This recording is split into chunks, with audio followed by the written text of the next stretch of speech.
بسم اللہ الرحمن الرحیم. عزیز طلبہ، حضرت مولانا نے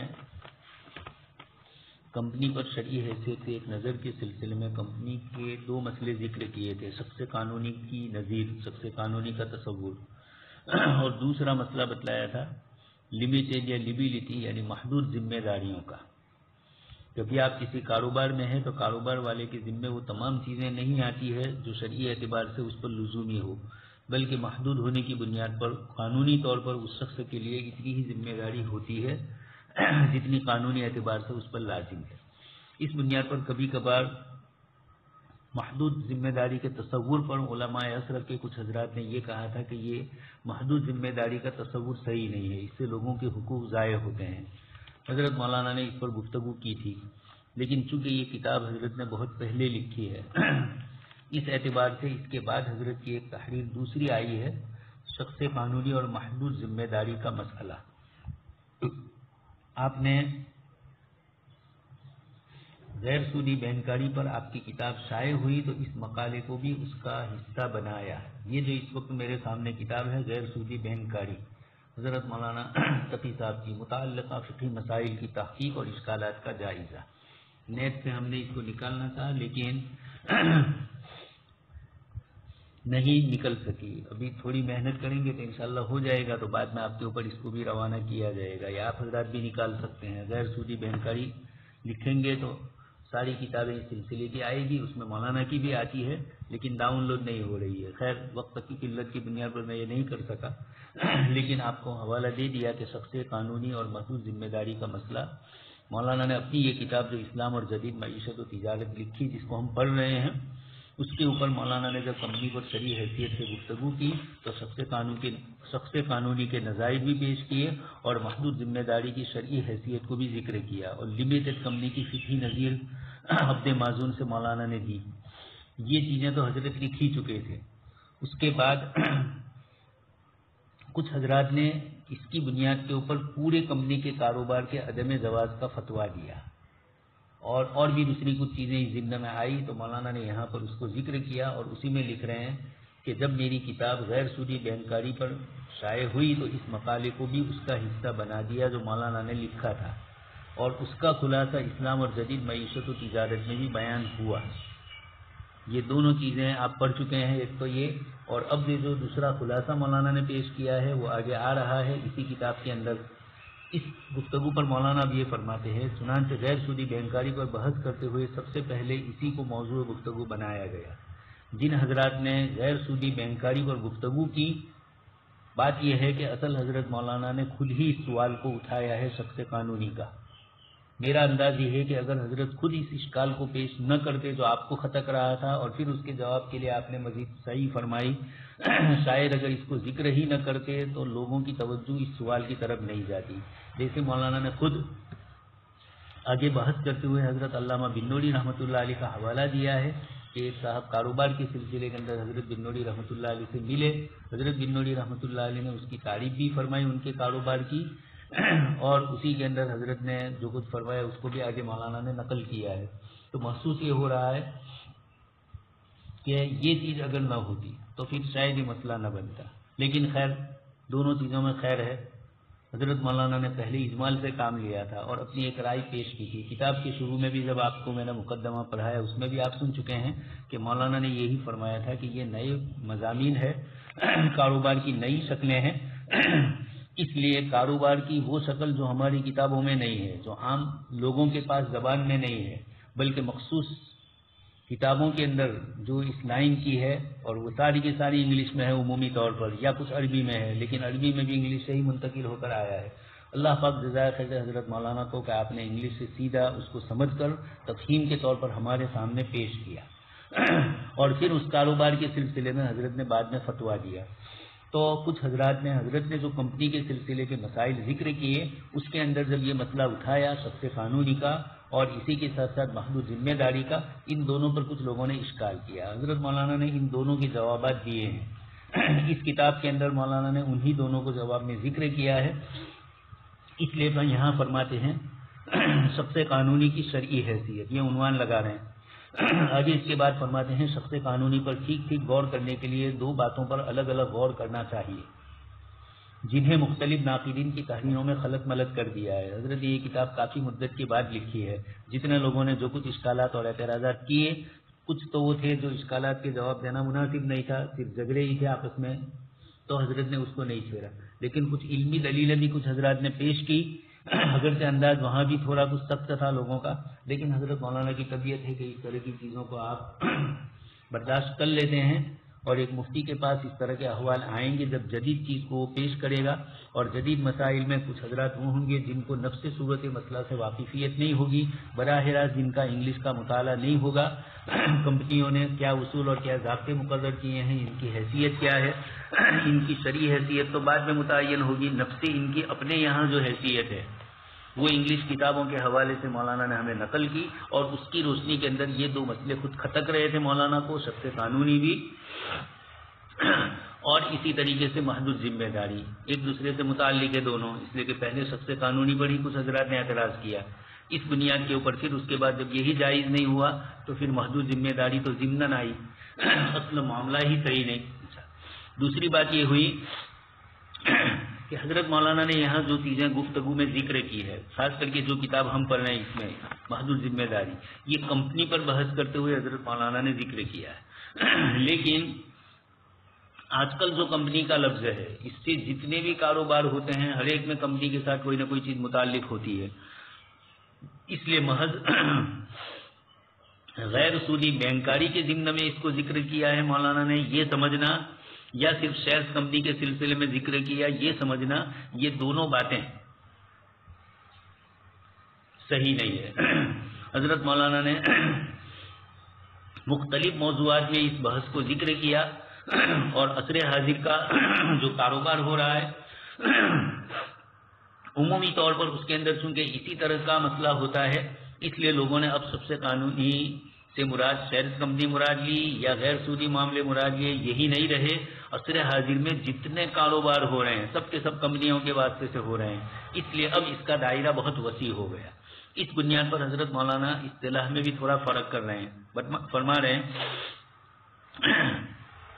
پہلے مسئلے کے بارے میں، یعنی دو باتیں الگ الگ ذکر کی تھی حضرت مولانا نے، کچھ ناقدین کی تحریروں میں خلط ملط کر دیا ہے. پہلا مسئلہ یہ ہے کہ ایک یہ کہ شرعاً شخص قانونی کا کوئی وجود ہو سکتا ہے یا نہیں، ایک بحث تو یہ ذکر کی، اور دوسرا یہ کہ اگر شخص قانونی کا کوئی وجود ہو سکتا ہے تو کیا اس پر شخص حقیقی کے تمام احکام لازم ہوں گے یا کچھ احکام لازم ہوں گے یا بالکل کچھ بھی لازم نہیں ہوگا. یہ دوسری بحث. پہلے تو شخص قانونی کا وجود، اس پر گفتگو، اور اگر یہ وجود تسلیم کر لیا گیا جیسے حضرت مولانا کی عبارتوں سے معلوم ہو رہا ہے دلائل سے، تو پھر اس کے بعد اب کتنے احکام میں لزوم. مولانا فرماتے ہیں کہ یہ دو باتیں کچھ لوگوں نے خلط ملط کر دی، اس لیے میں یہ چاہتا ہوں کہ ان دونوں پر الگ سے وضاحت کروں. چنانچہ فرما رہے ہیں پہلے مسئلے کے متعلق یعنی شخص قانونی کا لفظ، یہ عرض ہے کہ آج کل دو اصطلاحیں استعمال ہو رہی ہے. مولانا نے جب شخص قانونی استعمال کر لیا، اس کے بعد جب لوگوں کی طرف سے اشکالات ہوئے تو اس میں دو الگ الگ اصطلاح استعمال ہونے لگی، ایک شخص معنوی اور دوسرے شخص قانونی. شخص معنوی عام ہے اور شخص قانونی خاص ہے. سب سے پہلے حضرت مولانا یہ وضاحت کر رہے ہیں. چنانچہ شخص معنوی تو ہر اس ادارے کو کہا جا سکتا ہے جسے اپنی ملکیت وغیرہ کے حوالے سے افراد سے الگ مستقل وجود حکمی کا حامل سمجھا جاتا ہو، مثلا وقف، مسجد وغیرہ. یہ شخص معنوی کا تصور مولانا نے بتلایا. تعریف اس کی یہ کی کہ اپنی ملکیت وغیرہ کے حوالے سے اپنے افراد سے مستقل وجود حکمی کا حامل سمجھا گیا. وقف کے افراد ہے جنہوں نے وقف کیا یا جن پر وقف کیا. مسجد یہ بھی وقف ہے اس لیے اس میں بھی آئے گا. تو ایسی مثالیں جو مولانا نے دی وقف اور مسجد وغیرہ کی، اس کو آپ نے فرمایا کہ اس کو شخص معنوی کہا جائے گا، اس لیے کہ ملکیت وغیرہ کے حوالے سے اپنے افراد سے مستقل وجود بھی ہے. مثال آپ سن چکے ہیں، متولی کا وجود الگ ہے، وقف کا وجود الگ ہے. متولی اس کا ذمہ دار بن کے آ رہا ہے، لیکن یہ متولی جب کورٹ کچہری کے مسئلے ہوئے یا بے و شرا وغیرہ کے مسائل ہوئے تو متولی کی طرف سے اس مسئلے کا تعلق محض مسجد کا ایک ذمہ دار ہونے کی حیثیت سے ہوگا. اس وقف کا مالک ہی وہ نہیں بن سکتا، اس لیے ملکیت کے اعتبار سے آئے گا نہیں. اسی طرح مسئلہ بنے گا کہ متولی کا انتقال ہو گیا، وہ کیس لڑ رہے تھے، تو آیا اب اس کیس کے اندر دوسرے متولی کو متعین کیا جائے گا یا متولی کی اولاد کو؟ یقینی بات ہے کہ متولی کی اولاد کو نہیں بنایا جاتا، اور اگر بنتے ہیں تو یہ ان کی اپنی طرف سے ہے۔ اگر وہ متولی ہے بیٹا بھی، تب تو پھر بات اور ہوئی، متولی ہونے کی حیثیت سے ملا ہے، بیٹا ہونے کی حیثیت سے اس کو وقف کی ذمہ داریاں نہیں ملی ہے۔ تو خیر، اس کو تو مولانا نے شخص معنوی قرار دیا،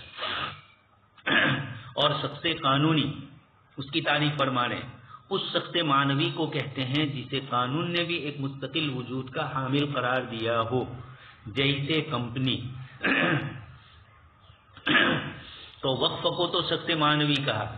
اس کا مستقل وجود حکمی کا ہے، اپنے افراد سے الگ وجود ہے، شخص قانونی میں بھی ہے، شخص معنوی میں بھی ہے، لیکن شخص معنوی کو مستقل طور پر قانونی حیثیت یہ حاصل نہیں ہے۔ یہ تو فقہی اعتبار سے ایک شخص متولی بنا، اور متولی بن کر ان مسائل کا تعلق اس سے وابستہ ہوا، اور پھر جب بعد میں عصر حاضر کے اندر مسجدوں کا وقف و رجسٹریشن ہونے لگا، تو یقیناً جب رجسٹریشن ہوگا تو اب اس کے متعلق یہ لوگ رجسٹریشن والی کارروائی اس میں چلائیں گے، اس کی ایک باڈی ہوگی اور وہ باڈی اس کو چلائے گی، لیکن ان کا وجود بھی الگ اور ان کا وجود بھی الگ، شخص قانونی بھی وجود الگ ہوگا، لیکن شخص قانونی میں حکومت کی پشت پناہی حاصل ہوتی ہے، قانون کی پشت پناہی حاصل ہوتی ہے۔ اس لیے مولانا نے شخص قانونی کی تعریف یہ کی، گویا کہ اسلام میں تو برسوں سے وقف وغیرہ کے مسائل، بیت المال کے مسائل چلے آ رہے تھے، اور وہاں اس طرح کا کوئی باقاعدہ یہ چیز نہیں ہوتی تھی، لیکن اس کو سمجھا گیا تھا، قانونی طور پر اس کو شخص خارج کا وجود نہیں دیا گیا تھا، شخص قانونی کا وجود نہیں دیا تھا۔ عصر حاضر میں ان لوگوں نے اپنے اعتبار سے جب یہ دنیا بھر کی کمپنیاں قائم کی اور اس طرح کی چیزوں پر تصور کیا، تو انہوں نے اس کو قانون کا حق دیا، تو معلوم یہ ہوا کہ ان لوگوں نے جن کو قانونی حق دیا ہے، جیسے عصر حاضری کی کمپنی کے کاروبار، اس کو تو شخص قانونی کہا جائے گا، اور جن میں یہ مثال شخص قانونی والی ہوتی ہے لیکن قانون نے جس کو اس طرح کا تحفظ نہیں دیا تو اس کو اسلامی شرعی نقطۂ نظر سے شخص معنوی، یہ اس طرح حضرت مولانا پہلے تو دو چیزوں کا فرق بتلانا چاہتے ہیں۔ حضرت مولانا نے بھی مثالیں دی تھی تو وہاں شخص قانونی کا لفظ استعمال کیا تھا، اس لیے آگے فرماتے ہیں، چونکہ میں نے اپنے مقالے اور اسلام اور جدید معیشت تجارت کتاب میں کمپنی پر بحث کرتے ہوئے شخص قانونی کا لفظ استعمال کیا ہے، اس لیے بعض حضرات کو غلط فہمی ہوئی کہ شرعی تصورات کو مروجہ قانون کے تابع قرار دیا جا رہا ہے، گویا وقف وغیرہ کو بھی اس درجے میں لا کر عصر حاضر کی جو کمپنیاں ہیں اس کے درجے میں اتارا جا رہا ہے، حالانکہ یہ اصطلاح چونکہ کمپنی کے تناظر میں استعمال ہوتی ہے، اس لیے کمپنی پر بحث کرتے ہوئے شخص قانونی کی اصطلاح ہی استعمال کر لی گئی تھی، لیکن اس سے مراد شخص معنوی یا شخص حکمی تھا۔ حضرت مولانا فرماتے ہیں کہ میری مراد بھی، یعنی بات یہ ہو گئی، اور عامتاً ایسا ہوتا بھی ہے، ایک چیز کا فہم کسی عبارت سے معلوم ہوتا ہے، خارج میں اس کی کوئی اصطلاح نہیں ہے، لیکن ایک فہم استعمال ہو گیا، تو اب اس فہم کی بنیاد پر اس کو اس نام سے تعبیر کیا گیا۔ اتفاق سے عصر حاضر میں جب کمپنیوں کا تصور آیا تو کمپنیوں کے اندر باقاعدہ اس کو شخص قانونی کا نام دے دیا گیا۔ اب جب شخص قانونی کا نام آ گیا اور ادھر وقف وغیرہ میں، بیت المال وغیرہ میں بھی شخص قانونی کی اصطلاح حضرت مولانا نے استعمال کی، تو لوگوں کو اس سے اشتباہ ہوا کہ شرعی امور کو بھی، وقف کو بھی، اور اس طریقے کی جو مثالیں آپ سن چکے ہیں، ان تمام چیزوں کو شریعت کی اصطلاح یعنی قانونی اصطلاح میں ان کو تبدیل کر دیا گیا۔ حضرت مولانا فرماتے ہیں کہ ایسی بات نہیں تھی، شخص قانونی کی عبارت میری کتاب میں وقف وغیرہ کے لیے آ گئی، وہ تفہیم کے لیے تھی، حقیقت میں وقف وغیرہ کو شخص قانونی نہیں کہا جا سکتا، اس لیے کہ اس کی دلیل ہے کہ وقف میں اس کا مستقل وجود مانا گیا ہو، قانون نے اس کو مستقل درجہ دیا ہو، تو اسلامی فقہ میں ایسا نہیں ہے، اور اسلامی فقہ سے متعلق مسائل ہے۔ اب جب یوروپ والوں نے کمپنیاں قائم کی تو اس کے اندر انہوں نے شخص قانونی کا تصور قائم کیا، تو اب یہ دونوں کے درمیان جو ملتا جلتا مفہوم ہے، مولانا اس کو سمجھانا چاہ رہے تھے، لیکن اس وقت چونکہ شخص قانونی سے تعبیر کیا۔ اب مولانا فرما رہے ہیں کہ جب میں نے اس طرح کیا تھا، حالانکہ یہ اصطلاح چونکہ کمپنی کے تناظر میں استعمال ہوتی ہے، اس لیے کمپنی پر بحث کرتے ہوئے شخص قانونی کی اصطلاح ہی استعمال کر لی گئی تھی، لیکن اس سے مراد، یعنی جب وقف وغیرہ کی مثالیں دی تو اس سے مراد شخص معنوی یا شخص حکمی تھا، چنانچہ اب اس بدگمانی کو دور کرنے کے لیے میں شخص معنوی کی اصطلاح استعمال کروں گا۔ اس لیے کتاب میں جو آپ نے پڑھا، حضرت مولانا نے جہاں کمپنی کی شرعی حیثیت بتلائی اور اس کے اندر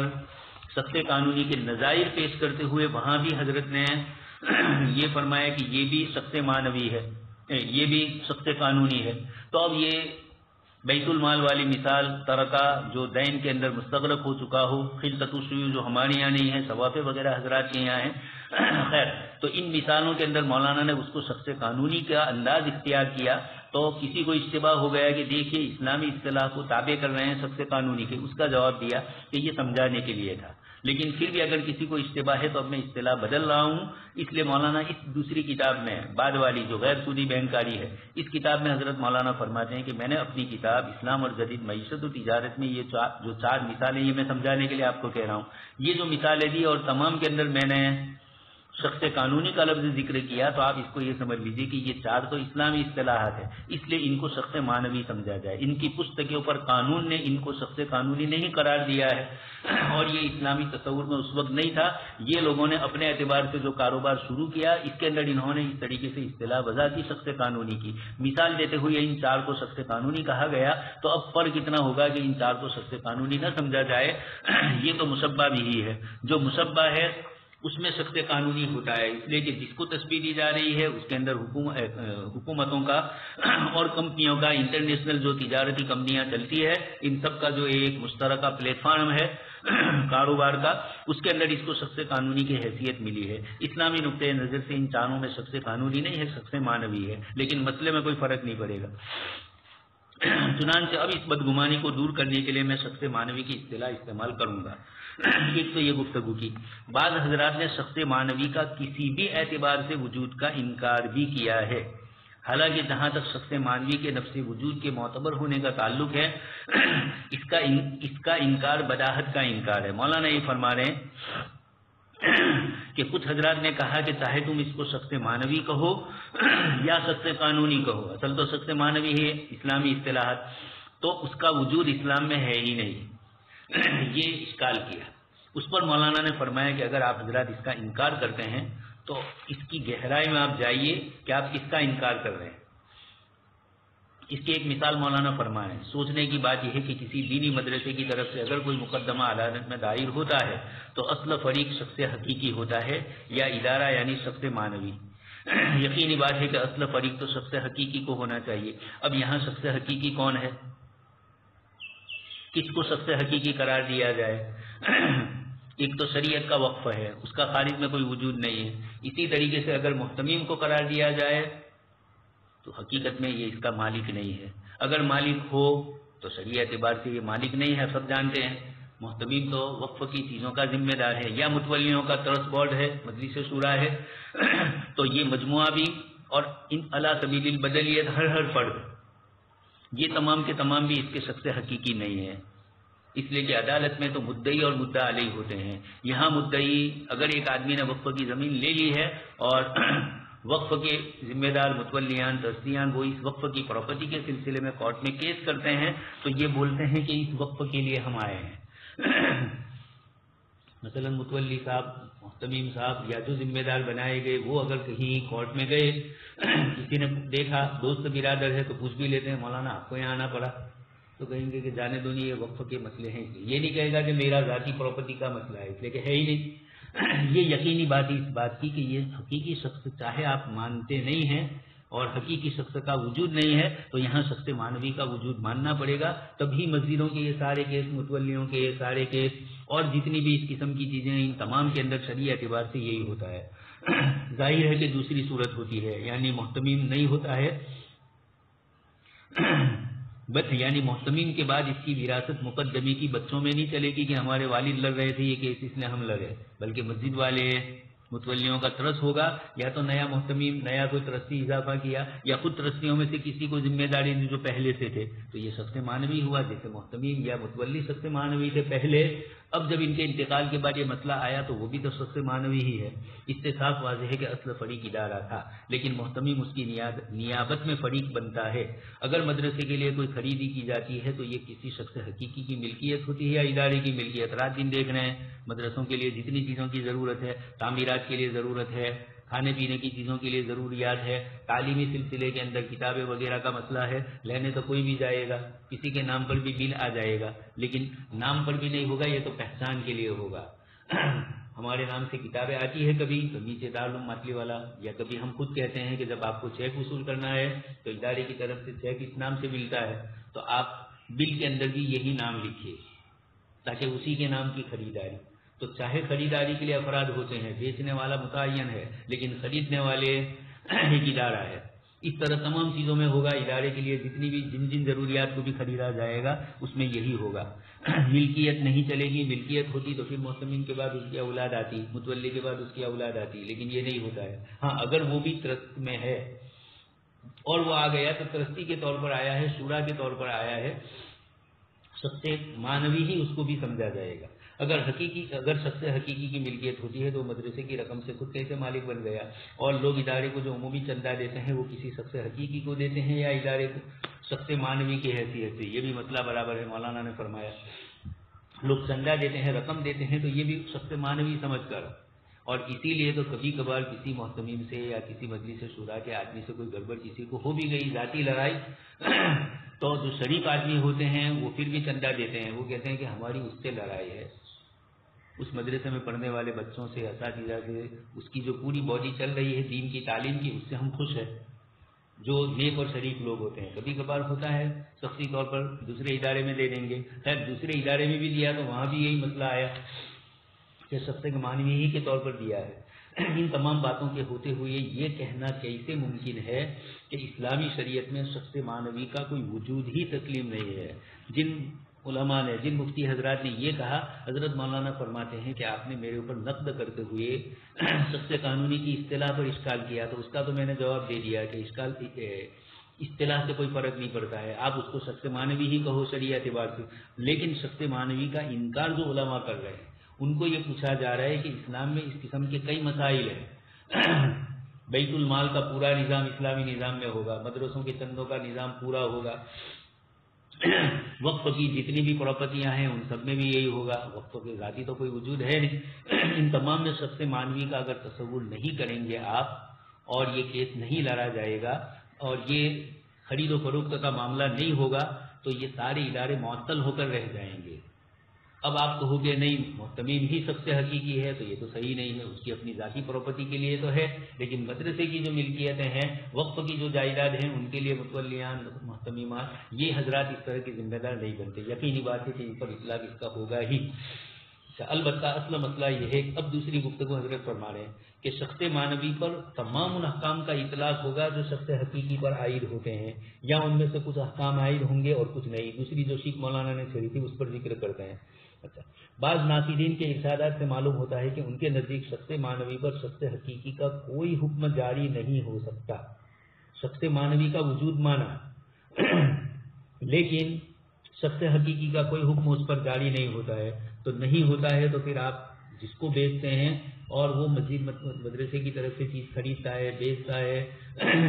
اور دوسرے سودے کرتا ہے، دوسرے معاملات کرتے ہیں، کرائے پر آپ لوگوں کو دیتے ہیں تو متولی ہی کرائے پر دے گا، شورا کرائے پر دے گی تو یہ کرایہ صحیح ہوگا یا نہیں. یہ لوگ کسی چیز کا کوئی معاملہ کریں گے تو شخص معنوی اور شخص حقیقی کا جب فرق ہے تو اس پر کوئی حکم نہیں عائد ہو سکتا. ایک آدمی انفرادی ملکیت خریدتا ہے، بیچتا ہے، معاملات کرتا ہے، اجارہ استجارہ وغیرہ جو شکلیں بنتی ہے انفرادی ملکیت پر یہ ہو رہی ہے، اس کو تو آپ مانتے ہیں، لیکن شخص معنوی پر نہیں مانتے ہیں. تو ذاتی جتنے کاروبار ہیں وہ سب صحیح، اور یہ جتنے اداروں کی طرف سے جو وقف کی کیفیت والے ہیں اور جس کے اندر جس چیز کا معاملہ ہو رہا ہے وہ کوئی ذاتی وجود نہیں رکھتا ہے، ادارے کا صرف نام ہے اور اس نام پر چیک آتا ہے، لیکن ذاتی وجود تو کوئی ہے نہیں کہ ادارہ خود چلتے ہوئے جائے بینک کے اندر اور پیسے وصول کرے. تو اب آپ یہ کہہ رہے ہیں کہ شخص معنوی پر کوئی بھی حکم شخص حقیقی کا جاری نہیں ہوگا تو آپ ادارے کیسے چلائیں گے؟ جو حضرات اشکال کرتے ہیں ان کو خود یہ مسئلہ ہے. چنانچہ کچھ لوگوں نے فرمایا، ان کی عبارت مولانا نقل فرماتے ہیں، شخص قانونی کی معنوی حیثیت تسلیم کرتے ہوئے، تسلیم تو کر لی، اسے حقیقی انسان والے تصرفات کا اہل سمجھنا اور معاملات میں شخص قانونی کو فریق کی حیثیت دیتے ہوئے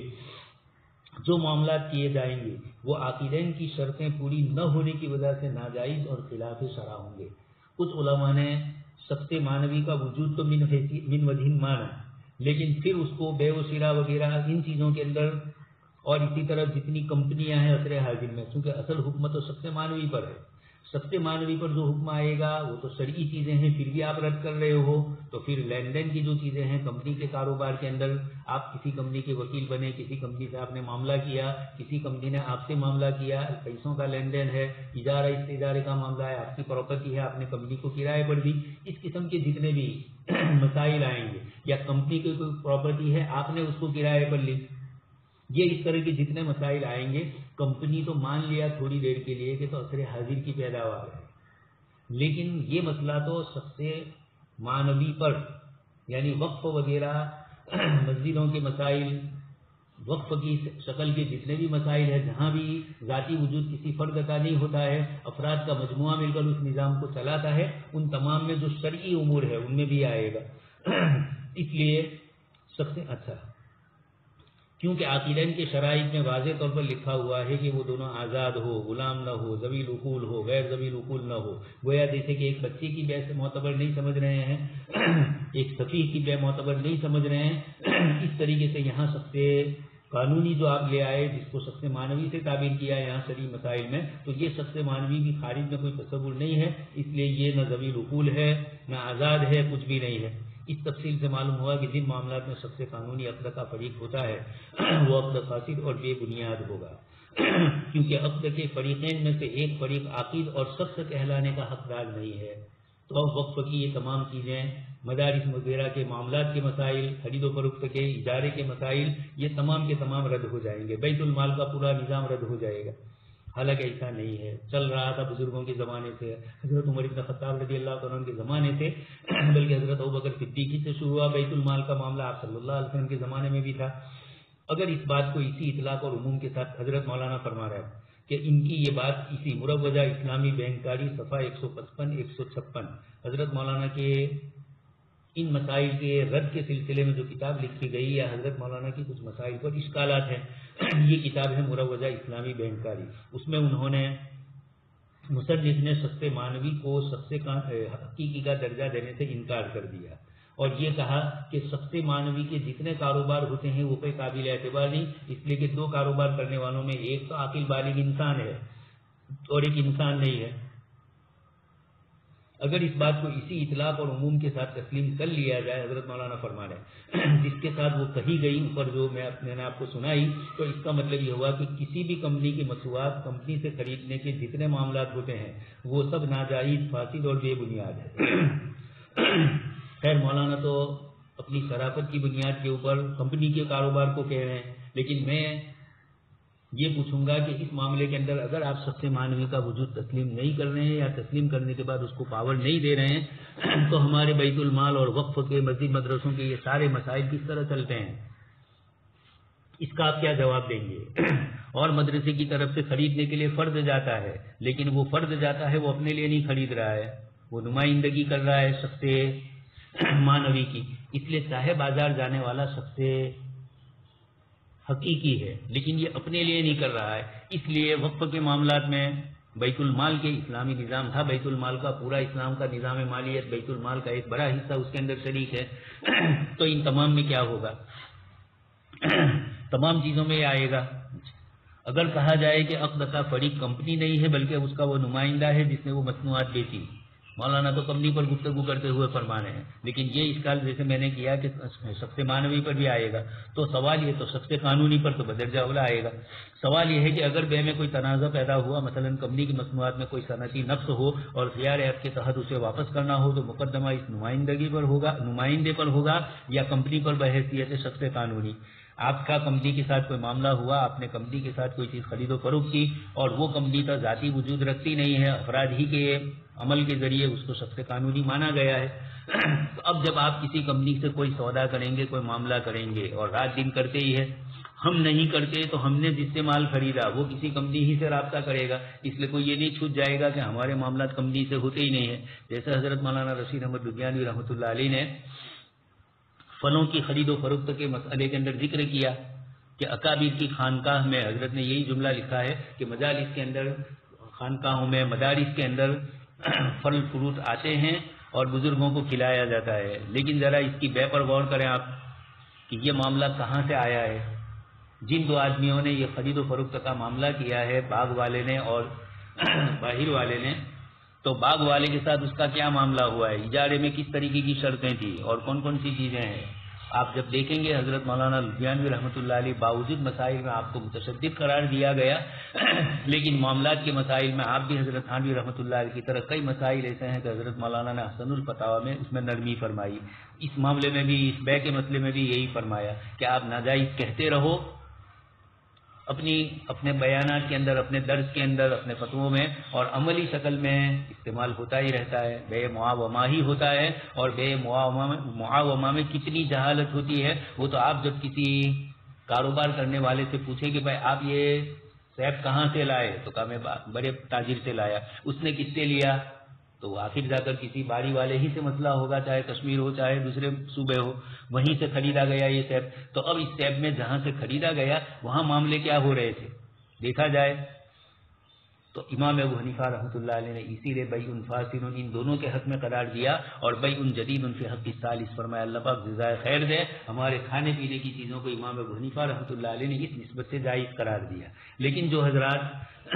اس طرح تسلیم نہیں کرتے ہیں تو ان کے لیے یہی سوال آئے گا. اس لیے حضرت مولانا فرماتے ہیں کہ کسی بھی کمپنی کے ساتھ کوئی بھی کاروبار کوئی کرے گا تو نمائندہ جو ہے وہ کمپنی کی ملازمت یا تو کر رہا ہے اس لیے، یا ملازمت چھوڑ چکا ہے تو اس کے گھر جا کر ہم جائیں گے.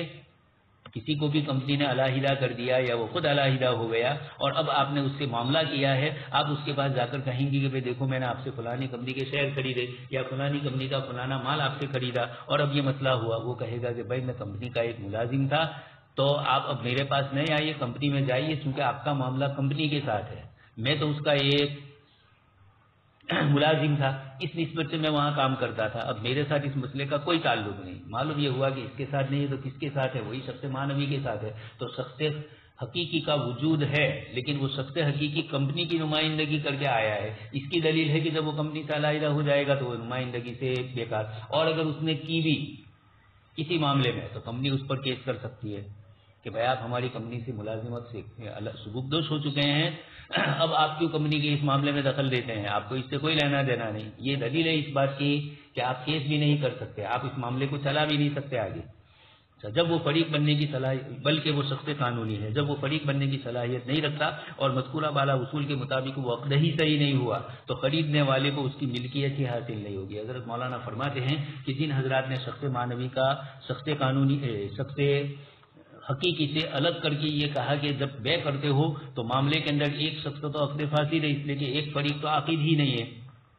جب عاقد ہی نہیں ہے تو یہ عقد کیسے ہوا؟ لہذا کمپنیوں کے ساتھ جتنے معاملات ہوتے ہیں ان تمام میں کمپنی کوئی ایک خالی شیئر کمپنی نہیں ہے، دنیا بھر کی کمپنیوں کے رات دن ایک دوسرے سے کاروبار ہوتے ہیں اور کمپنیاں اسی طرح چلتی ہے. چاہے آپ ریلائنس والا امبانی کہو کہ مالک ہے تو مالک ہونے کی حیثیت الگ ہے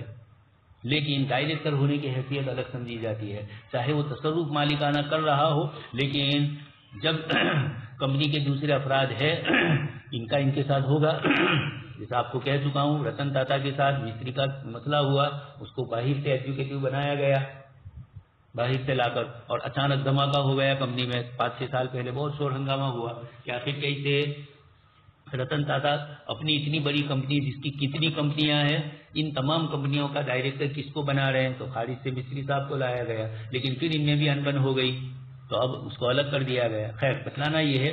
کہ وہ خود مالک جو کہا جاتا ہے، چیف ایگزیکٹو کی بات الگ ہے، خود ڈائریکٹر ہے، اس کا بھی مسئلہ یہ ہے کہ وہ اکیلا نہیں ہے، اس نے لوگوں سے شیئر لیے ہیں، دوسرے بڑے بڑے اس کے ساتھ شریک ہونے والے بھی شیئر لینے والے ہیں تو وہ لمبی بڑی مقدار میں لینے والے ہیں. اس لیے یہ بھی نمائندہ ہی ہوگا. کسی بھی طریقے سے کسی بھی کمپنی کے معاملے کے اندر کسی سے بھی آپ کا معاملہ ہو، چاہے اصل مالک سے معاملہ ہو تب بھی وہ باس کہا جائے گا، وہ مالک نہیں ہوگا جب کمپنی کے عنوان سے آیا ہے تو، اس لیے کہ اکیلے اس کے شیئر نہیں ہے، کمپنی میں دوسروں کے بھی شیئر ہے. مذکورہ والا اصول کے مطابق عقد ہی صحیح نہیں تو خریدنے والے کو اس کی ملکیت حاصل نہیں، اس لیے کمپنی سے کوئی چیز خرید نہیں سکتے، جبکہ اس وقت پوری دنیا کی کاروبار کمپنیوں ہی سے وابستہ ہوتے ہیں، لہذا اگر وہ آگے کسی کو بیچے گا تو وہ بے بھی بنا الفاسد علی الفاسد ہونے کی بنا پر ناجائز اور بے بنیاد ہوگی۔ جبکہ ان مفتی حضرات نے خود فتوے دیے ہیں جواز کے، تو سوال ہے کہ آپ نے کس بنیاد پر جواز کا فتویٰ دیا؟ جب آپ اس کے شخص حقیقی کا درجہ اس کو نہیں دے رہے ہیں، من کل الوجوہ نہیں، تو کم سے کم اتنا درجہ تو دیا جائے گا۔ ان میں سے کسی کا خریدنا جائز نہیں ہوگا۔ حاصل یہ نکلا کہ آج جتنی کمپنیوں کی مصنوعات بازار میں بک رہی ہے، ان میں سے کسی کا خریدنا جائز نہیں۔ اب وہ کمپنی کی مصنوعات میں کھانے پینے کی ہزاروں قسم کی اشیاء ہے، کپڑے کی ہزاروں اشیاء ہے، جوتے چپل وغیرہ، اس طرح کی جتنی بھی چیزیں وہ سب آئے گی، اور یہ سارے سودے فاسد بے بنیاد اور حرام ہے۔ اگر کہا جائے کہ فریق دراصل کمپنی کے تمام شرکاء کا، اچھا کچھ حضرات یہ کہتے ہیں کہ فریق اکیلا شخص واحد تو ہو نہیں سکتا، اس لیے کہ کمپنی ہے تو باس کو، ڈائریکٹر کو، چیف ایگزیکٹو کو تو نہیں بنا سکتے، یا ان کی طرف سے نمائندگی کر کے ہمارے ساتھ جس نے معاملہ کیا اس کو بھی نہیں، تو کہا کہ اب ایسا کرو کمپنی کے تمام شرکاء کا مجموعہ، تو تمام شرکاء کا مجموعہ بھی پھر وہی بات آئے گی، مجموعی حصص کی خرید و فروخت کی وجہ سے ہر آن بدلتا رہتا ہے۔ مولانا نے ایک اور شک بتلائی، ایک تو یہ کہ آپ کسی آدمی کے پاس جاؤ اور یہ کہو کہ دیکھو تمہارے پاس فلانے کمپنی کے شیئر ہے اور اس کمپنی نے میرے ساتھ یہ کیا ہے، اس لیے میں تم پر بھی کیس کروں گا۔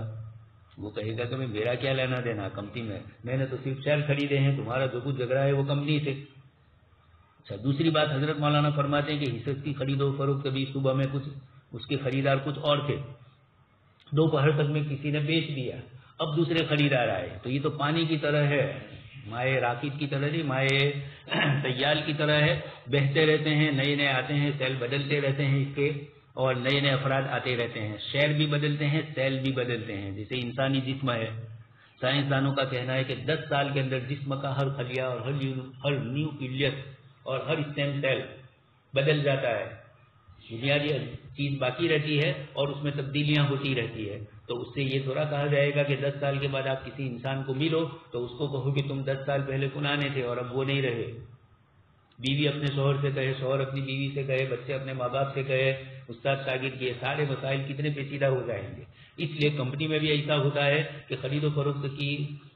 خریدنے والے بیچنے والے صبح سے لے کر شام تک ایک شیئر کمپنی کے شیئر کے اوپر کتنے مالکان آتے ہیں، کتنے خریدار آتے ہیں، تو کس کس کے پاس جاؤ گے،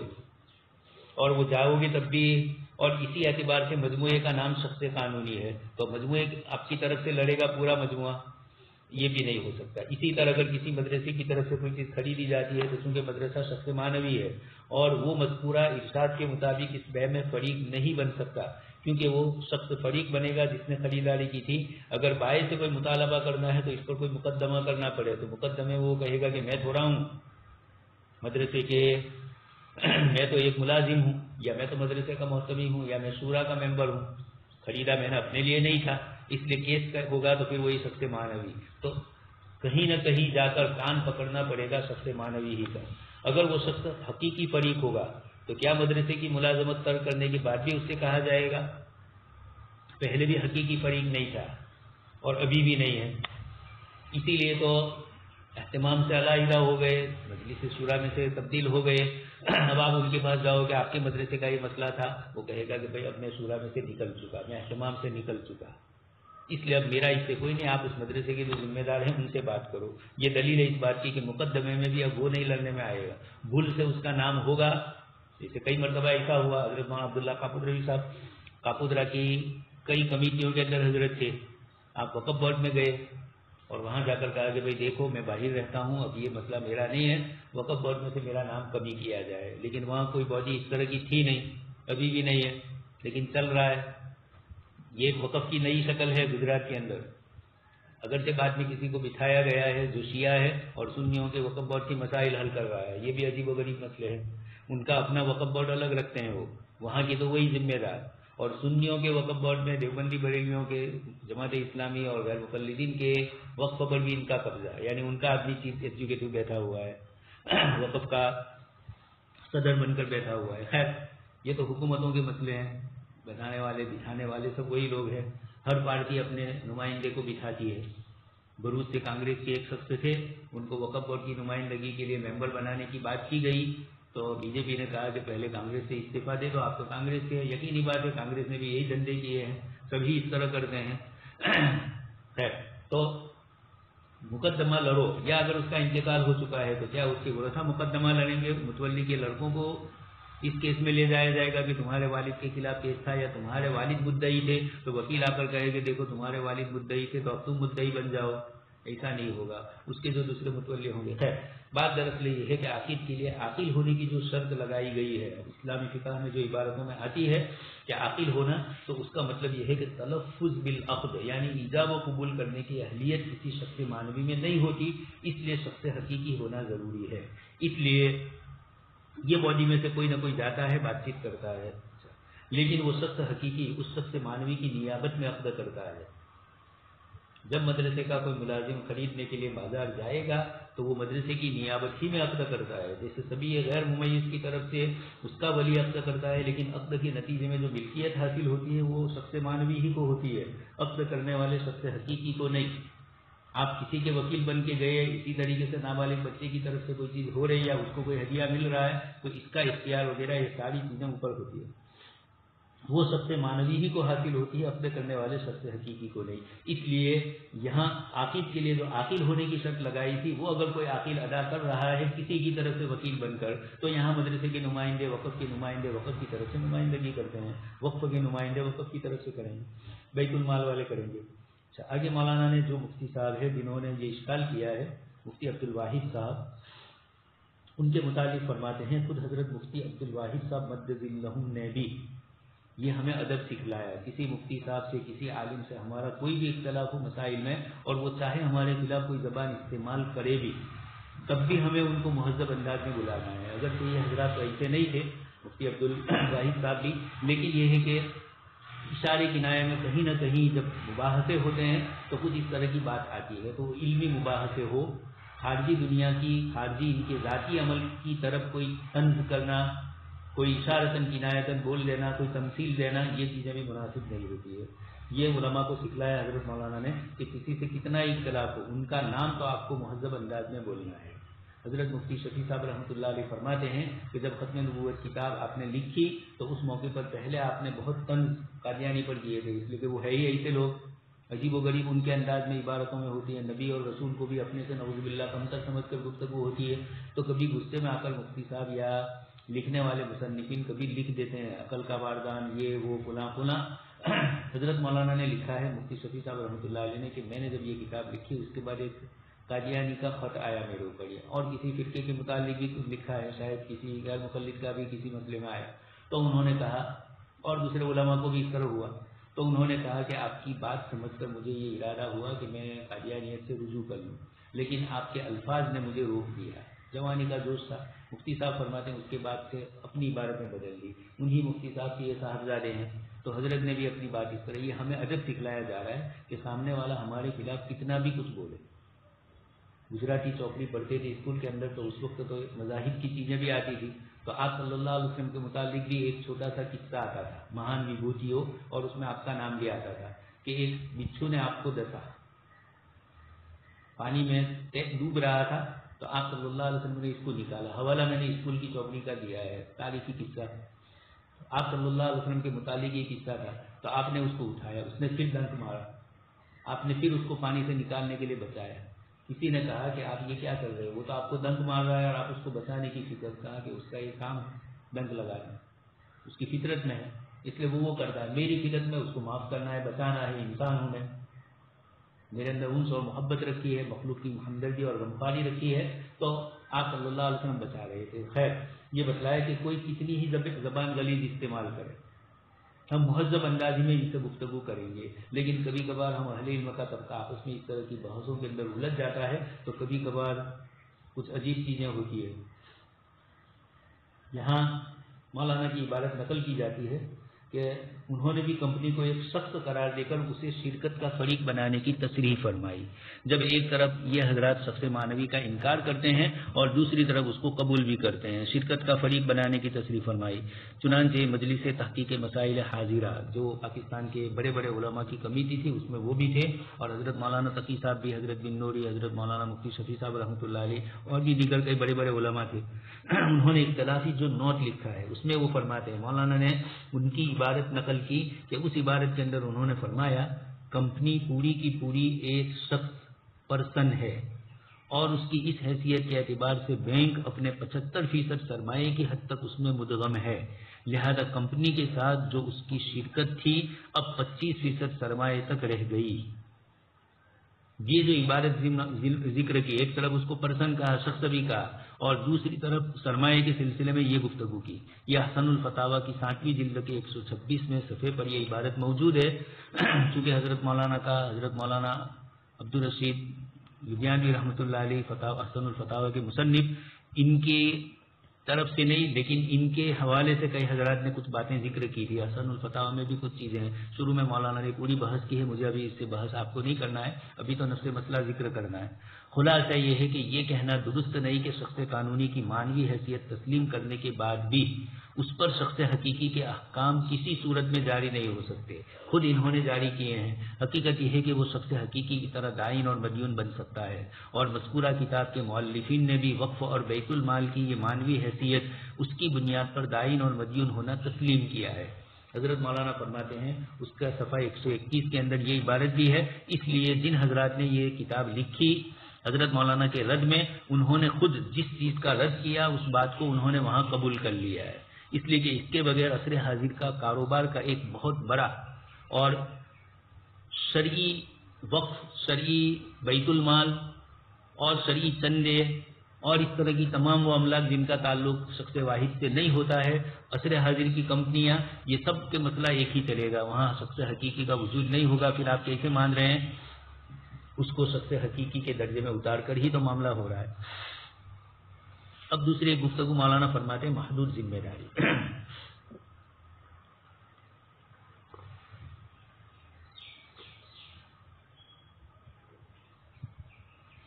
یہ تو شخص مانوی کی حیثیت تسلیم کرنے کا مسئلہ ہے۔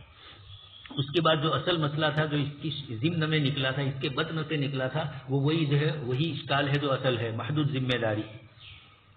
ایک آدمی کسی کی محدود ذمہ داری لیتا ہے یا کسی کو محدود ذمہ داری دی جاتی ہے تو ایسے موقع کے اوپر محدود ذمہ داری میں تیسرے فریق کا اگر نقصان ہوتا ہے، مولانا نے اس کی مثالیں پرسوں دی تھی عبارت میں جو آپ سن چکے ہیں، رب المال اور دائنین کا مسئلہ،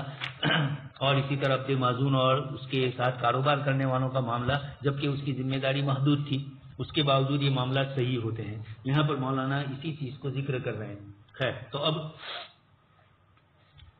اس محدود ذمہ داری کی گفتگو مولانا فرماتے ہیں۔ اب سوال یہ ہے کہ اگر شخص مانوی کی حیثیت تسلیم ہے تو کیا کمپنی کی مدیونیت کی ذمہ داری بھی قضاءً اس طرح محدود ہو سکتی ہے جیسے شخص حقیقی کی ذمہ داری مفلس ہو کر مر جانے کی صورت میں قضاءً اس کے ترکے کی حد تک محدود ہوتی ہے؟ یہ تو سب کے نزدیک مسلم ہے کہ ایک آدمی نے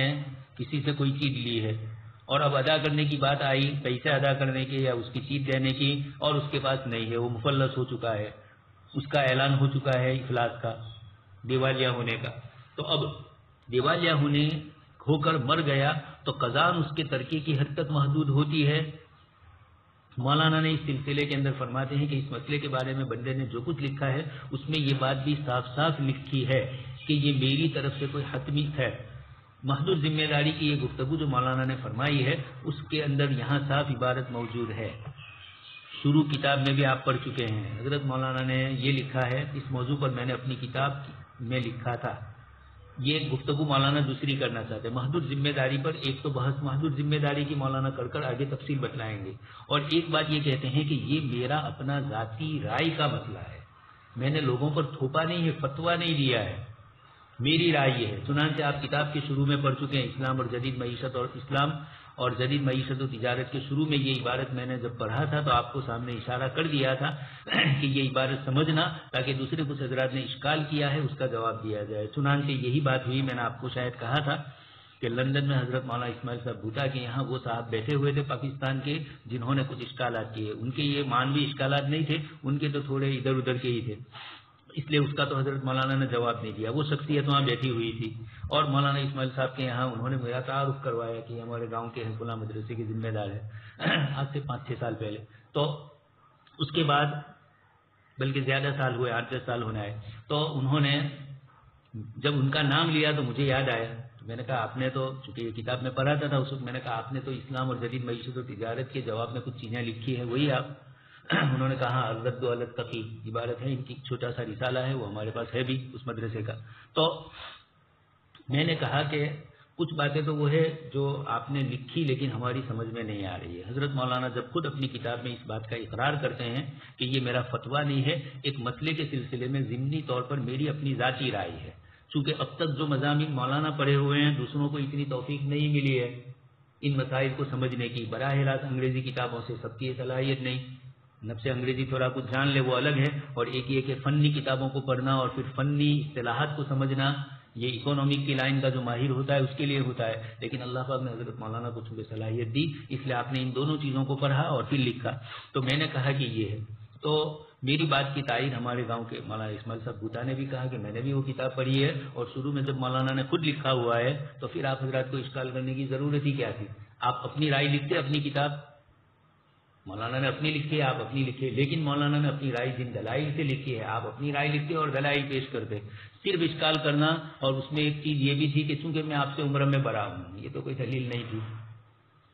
اتفاق یہ ہوا کہ وہ اپنے کو عمر سے بڑا کہہ رہے تھے لیکن ان کی داڑھی سیاہ تھی، حجاب لگایا تھا. میں نے کہا آپ تو جوان ہو مولانا سے، اور آپ یہ فرما رہے ہو کہ یہ تو کہا نہیں، یہ تو میں نے کہا پھر اس پر اشکال میں نہیں کچھ کرتا، آپ ہی مفتی ہے، اس لیے ماشاءاللہ آپ کے پاس دلائل ہوں گے، اس کی روشنی میں ہی آپ نے کیا ہوگا. خیر تو عجیب اس طرح کی ہوئی. تو پھر اس کے بعد جھنجلا گئے وہ، لیکن چونکہ وہ بھی مہمان تھے، میں بھی مہمان تھا، اس لیے ان کے اور جن کے مہمان تھے اسی کے گاؤں کا میں تھا، تو ان کی پھر بات زیادہ آگے نہیں چلی. اور اتفاق سے وہ ہمارے ماتلی والا برادری جو پاکستان میں رہتی تھی ان سے بھی ان کے تعلقات تھے. تو پھر اس کے بعد انہوں نے کہا کہ یار میری پکڑ کی ایک شخص ہے، وہاں پریستن گئے. تو اس کے بعد انہوں نے تو پھر ان کے جو ہمارے ماتلی والا فیملی کے جو صاحب تھے پاکستان میں رہنے والے، ان کا فون بھی آیا کہ ان کے ساتھ تمہاری گفتگو ہوئی. میں نے کہا دلائل سے گفتگو ہوئی ہے، ابھی بھی آپ کے گھر آ کر بھی میں کر سکتا ہوں. اتفاق سے میں انہی دنوں میں پریستن ہی تھا. میں نے کہا ابھی بھی کر سکتا ہوں آپ کے گھر آ کر. تو کہا کہ نہیں بات یہ نہیں ہے، بس پوچھنا تھا کہ آپ ہی کے ساتھ ہوا ہے یا کسی اور کے ساتھ، کسی اور نے نام لے لیا ہو. اور یہ میں نے کہا نہیں میرے ساتھ ہی گفتگو ہوئی ہے. خیر تو اس میں انہوں نے اس طریقے کی چیز پیش کی تھی. خیر یہاں مجھے وہ جملے نقل کرنے ہیں جو مولانا اسماعیل صاحب نے بھی ان کو سنا ہے، میں نے بھی سنا ہے. اس مضمون میں جو کچھ پیش کیا جا رہا ہے اسے اس موضوع پر آخری فیصلہ نہیں سمجھنا چاہیے. مولانا اپنی کتاب کے سلسلے میں یعنی محدود ذمہ داری کے دلائل تو آگے دے رہے ہیں، ابھی پہلے سے ہی کہہ رہے ہیں کہ یہ اگر میں نے فتویٰ دیا اپنی کتاب کے اندر، یہ جو چیزیں ذکر کی، محدود ذمہ داری قضاء اس طرح محدود ہو سکتی ہے جیسے شخص حقیقی کی ذمہ داری مفلس ہو کر مر جانے کی. اور مثال مولانا نے دی تو مولانا یہ فرمانا چاہتے ہیں کہ یہ جو کچھ میں نے لکھا ہے، پہلی بات تو یہ ہے کہ کوئی حتمی فتویٰ نہیں ہے، بلکہ یہ ایک سوچ ہے جو اہل علم کے غور کے لیے پیش کی جا رہی ہے. یہ سب عبارت مولانا کی ہے. ان تحریروں کا مقصد ہی یہ تھا کہ اس پر غور اور معروضی بحث کی جائے، ورنہ اس سے پہلے میرے علم میں نہیں ہے. مولانا جو چیز ذکر فرماتے ہیں وہ حقیقی ہے. کسی نے اس پر ہمارے ملک میں فقہی اعتبار سے بحث کی ہو، پہلی بحث مولانا نے چھیڑی اور مولانا نے خود ہی اشکالات پیش کیے. اگر اشکالات نہ کرتے اور مطلق لکھ دیتے تو کوئی اس پر بحث نہ کرتا، لیکن مولانا نے خود ہی اشکال کر کے سامنے والوں کو یہ موقع دیا کہ اس بحث کے اندر اس طرح بھی غور و فکر آپ کر سکتے ہیں. یہ ایک بہت بڑے جگر گردے کی بات ہے کہ خود دل میں ایک چیز کھٹکتی ہے مفتی کو تو اس اشکال کو پیش کرتے ہیں، اس کے جواب تلاش کرتے ہیں، اور جواب تلاش کر کے اس کو ہمارے سامنے پیش کرتے ہیں اپنے استفادہ کے طور پر کہ ہم نے یہ استفادہ کر کے یہ چیز پیش کی، اب ہمارے افادے کے لیے پیش کیا ہے. ماننا نہ ماننا ہر ایک مفتی کی اپنی بات ہے. یہ تو موضوع پر ابتدائی سوچ ہے. اس مضمون کا مقصد مزید تحقیق کے لیے فراہم کرنا ہے. یہ مولانا کی کتاب تھی اسلامی بینکاری کی بنیاد ہے، اس پر بھی کچھ لوگوں نے اشکال کیے تھے تو اس کے جواب میں مولانا نے وہاں لکھا تھا. اور اسلامی جدید معیشت پر بھی گفتگو کرتے ہیں. میری کتاب اسلام اور جدید معیشت و تجارت در حقیقت میری تقریروں کا مجموعہ ہے البتہ اس کا پیش لفظ میرا لکھا ہوا ہے، اس کو انہیں مولانا مفتی محمد مجاہد شہید رحمۃ اللہ علیہ نے ضبط کیا تھا، یہ فرما رہے ہیں۔ آگے حضرت مولانا فرماتے ہیں البتہ اس کا پیش لفظ میرا لکھا ہوا ہے، جس میں نے عرض کیا تھا اگرچہ اس درس کا بنیادی مقصد موجودہ معیشت اور تجارت و صنعت کے اہم اجزاء کا تعارف تھا، اصل چیز تو مولانا نے تعارف پر پیش کی تاکہ علماء کرام کے لیے ان مسائل پر غور و فکر اور تحقیق آسان ہو، لیکن چونکہ پچھلے تقریباً 10-12 سال سے یہ مسائل خود احکر کے غور و تحقیق کا موضوع رہے ہیں، اس لیے شرکائے درس کی خواہش تھی کہ میں ان مسائل کے بارے میں اپنی سوچ کا خلاصہ بھی ان کی خدمت میں پیش کروں، اس لیے ان مسائل پر احکر نے فقہی حیثیت سے بھی گفتگو کی، ان حضرات کا تقاضا بھی تھا۔ اور دوسری بات یہ کہ جب آپ ان مسائل کی صورت مسئلہ کو ہم لوگوں سے زیادہ پڑھے ہوئے ہیں، یا ایک آدمی برسوں سے اقداہم علی، آپ صلی اللہ علیہ وسلم نے ہر صحابی کی جو خصوصیت فرمائی امین هذه الامہ،